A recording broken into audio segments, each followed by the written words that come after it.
Udah ini ngomong politik yang ngeri-ngeri nih, gue udah tahu ini.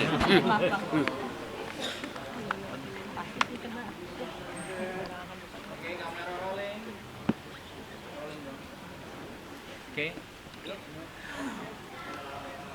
Gak ada yang nanya dari Oke, tadi. Pak Lah, Dasko, izin minta komentar dulu. Ini kan soal revisi Undang-Undang Penyiaran. Ini muncul pro kontra juga di muka publik. Ada upaya untuk memberangus hak demokrasi dari pers juga soal larangan untuk liputan investigasi ditayangkan.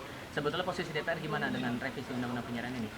yang pertama saya belum pelajari, tetapi memang beberapa teman di Komisi 1 itu minta waktu untuk konsultasi sehubungan dengan banyaknya masukan-masukan dari teman-teman media yang tadi disampaikan mengenai soal investigasi-investigasi itu. Dan ya namanya juga hal yang dijamin undang-undang, ya mungkin kita akan konsultasi dengan kawan-kawan bagaimana caranya supaya semua bisa berjalan dengan baik gitu loh. Haknya tetap jalan, tapi impactnya juga kemudian bisa diminimalisir. Berarti ada kemungkinan bahwa diksi soal peliputan investigasi yang dilarang itu bisa berubah lagi ya, Bang? Ya seharusnya nggak dilarang, tapi impactnya aja gimana caranya kita pikirin supaya kemudian jangan sampai, kan itu kan kadang-kadang nggak semua kan, ada juga yang sebenarnya hasil investigasinya benar, tapi juga kemudian juga ada yang kemarin kita lihat juga investigasinya separuh benar kan gitu, gitu aja. Nah ini kita akan bikin aturannya supaya sama-sama jalan dengan baik.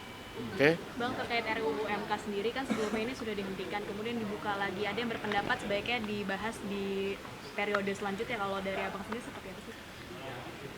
Kalau saya lihat bahwa keputusan yang sudah diambil antara pemerintah dengan DPR tinggal dilanjutkan di paripurna. Nah, sehingga masa sidang yang masih panjang ini juga memungkinkan untuk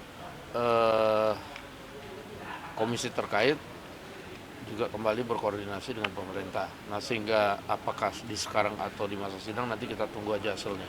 Tapi kan ini pembahasannya dilakukan di masa reses gitu ya. Nah, apakah sudah izin dulu ke pimpinannya atau bagaimana? Iya, seharusnya kalau ada pembahasan di masa reses harusnya udah izin pimpinan. Dan itu saya sudah cek ada izin pimpinannya. Demikian. Berarti sudah Oke. ke tingkat 2, Bang? Oke. Bang, ini ada dorongan supaya revisi Kementerian Negara supaya bisa mengakomodasi lebih dari 34 kementerian. Kalau Abang melihatnya perlu nggak?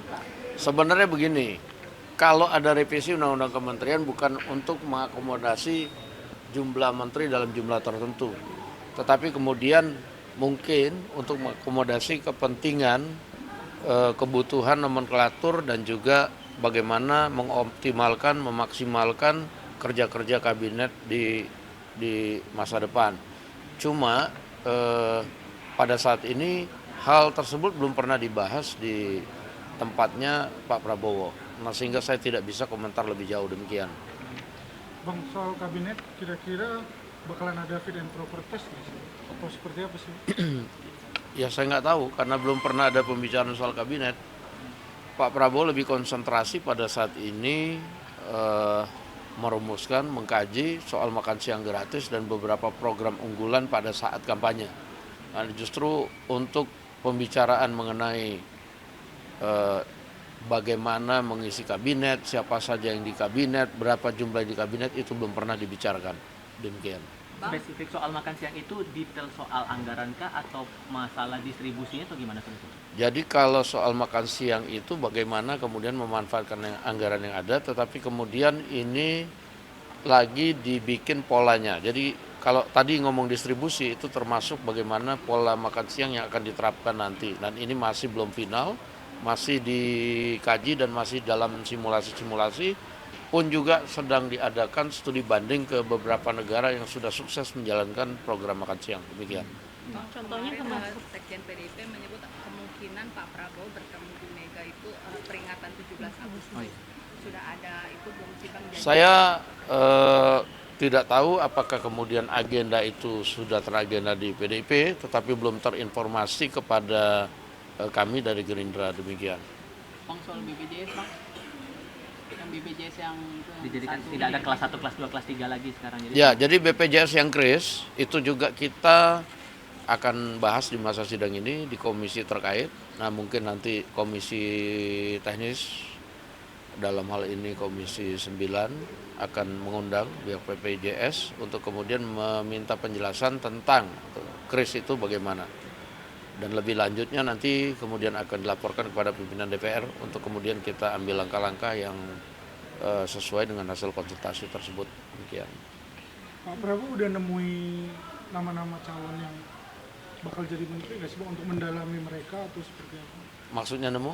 Maksudnya untuk menemui dan berbicara dengan Kandidat-kandidat menteri atau kandidatnya. Ya kan sudah saya bilang tadi, kita saja belum ngomongin soal calon menteri ataupun nomenklatur gimana mau ketemu orangnya. Iya kan? Nah, mau daftar? Nah, daftar boleh. Itu. Udah ya? Oke? Yuk, masih. Yuk.